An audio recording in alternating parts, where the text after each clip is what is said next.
Hey guys, welcome back to Boost Hunter Garage. Today we're out here in the 07, the White Whale, and I thought I'd do a bit of a kind of update slash review video now that I've done all these or these few upgrades that we've done. The DDP injectors, 30% overs, the Airdog 165 lift pump, and then the 5-position tunes from Firepunk. Now we got it all installed. It's been about a month now that I've had it all together and have been driving it and just been kind of putting off making this video yet. So today we're just going to do a few clips of driving around, kind of show you the smoke level in the tunes versus like it'll be stock optimized. We'll do some drive around on there and kind of show you that. And then we'll put her in tune 4, kind of show you what that does.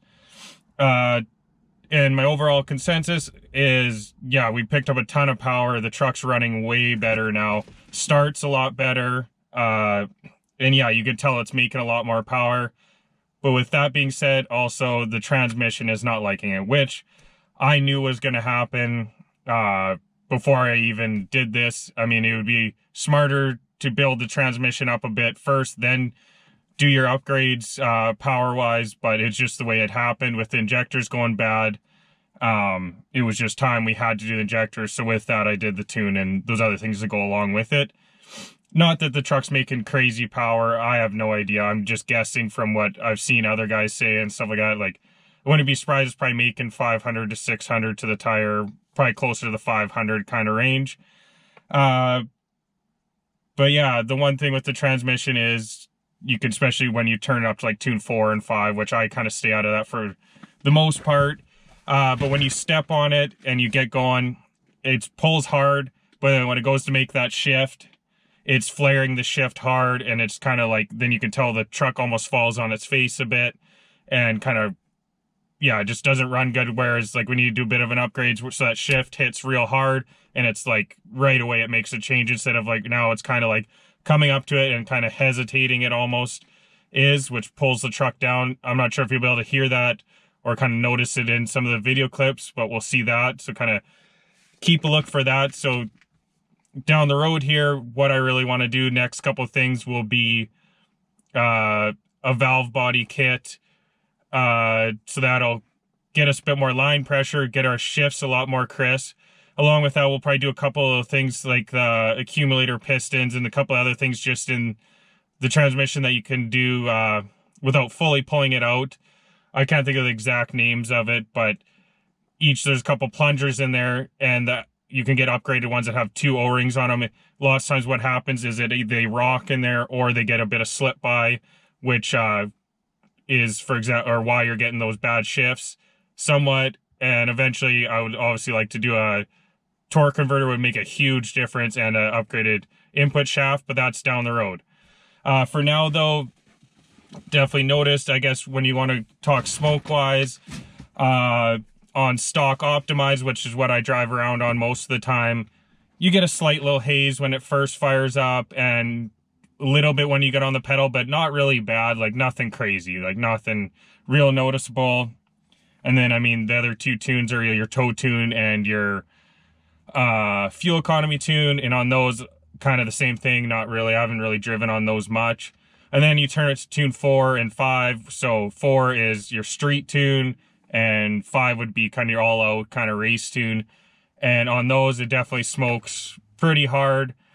And I think that's a combination of, well, yeah, and we're stock turbo, which kind of knew that. And so yeah, I think 2, once the transmission is done, it'll help a bit there. But yeah, it definitely wants to pull hard in those higher up tunes. But with the transmission, it just kind of makes it lack.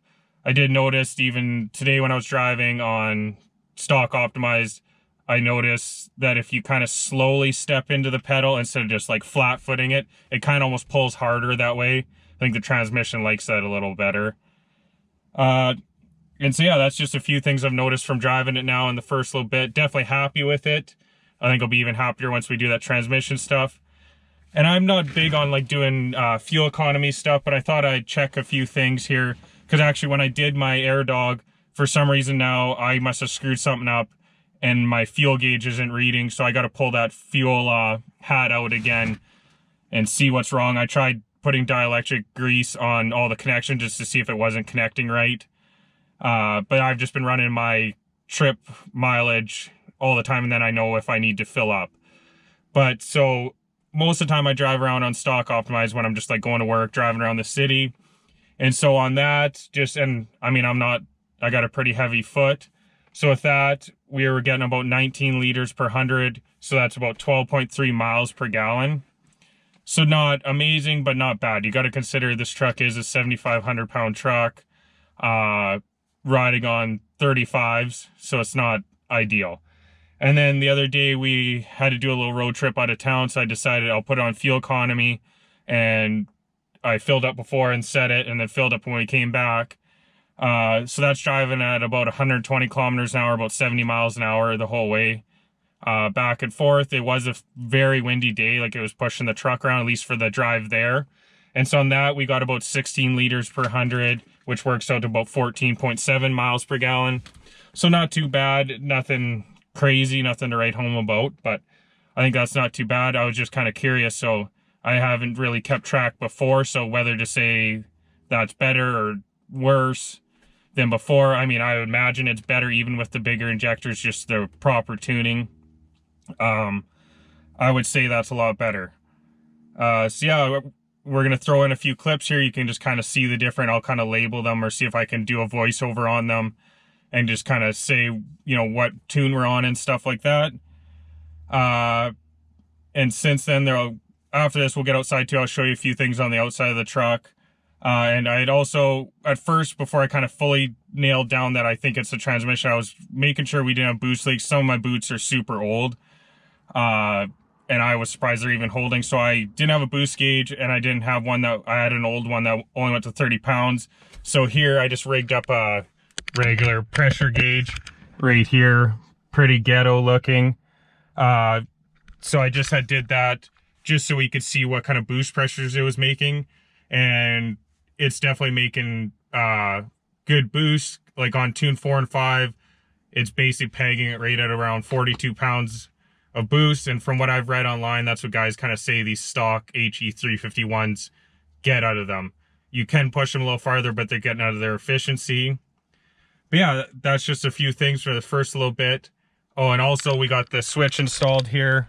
I haven't really shown it. I kind of put it up here next to my gauge here, just kind of tucked out of the way. So we got that installed. That was super simple. They give you a template to use on that. And then I just ran it down below, and you just need to pop out your old OBD 2 port, push that back. They'll give you a new one, and then the jumper between the two so you can still plug it in to run your switch there. And yeah, then with the tuning, everything went good with the Firepunk tuning.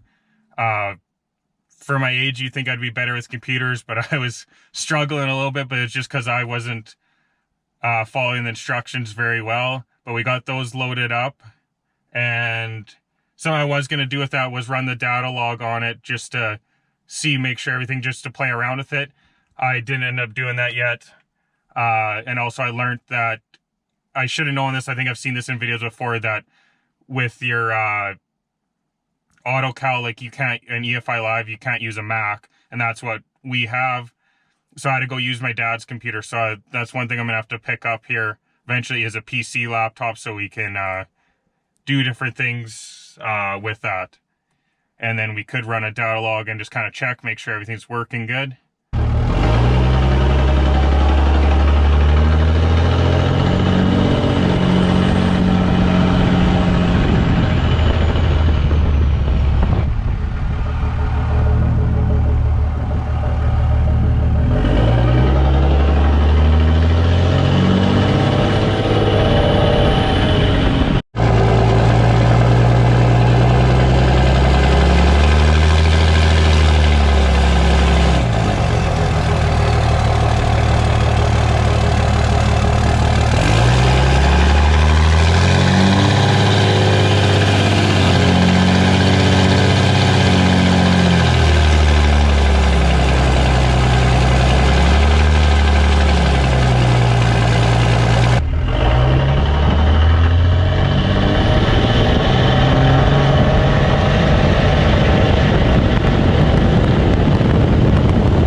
right, guys, I hope those driving shots turned out good, nice and clear, and you can kind of get you an idea of how much smoke is actually happening with this truck and get a little bit of the performance. It definitely wants to break the tires loose, as you can maybe see in some of those videos in tune 4 and 5. If you step on it hard or you barely hold the brake, it wants to break them loose and you'll get the tires rolling. I obviously not going to do that much with the transmission. Definitely doesn't like that. But there's one thing I just wanted to show you before. I thought with the weak injectors, I thought we had maybe scored a cylinder and we were getting blow by, because I kept noticing this stuff underneath the truck. So I'll show you this little catch can thing that I made and what is actually the issue. As you can see on the inside of the frame here is all oily, and I thought it was coming out of the breather up there, which it turns out not to be. But for that, I just took this little piece of hose I had and rigged up this little catch can, which is empty. It's a little black. I think it's just a little bit of oil, but barely. I've had this on here for about a month, and what it turns out to actually be is the pinion seal is leaking here and it's spraying everywhere. It's getting bad, so I gotta hurry up and change that. Also, the rear one is leaking, so you can look forward to some videos on that. We're gonna change that out, dump the diffs, refill them, all that kind of stuff. So that'll be in the future here, but I'm definitely very happy that we do not have blow by and it was just that. So thanks a lot for watching. I appreciate everyone that does watch and subscribe. If you're not, please subscribe, comment. It helps the channel tons. And come on back and I'll catch you on the next one.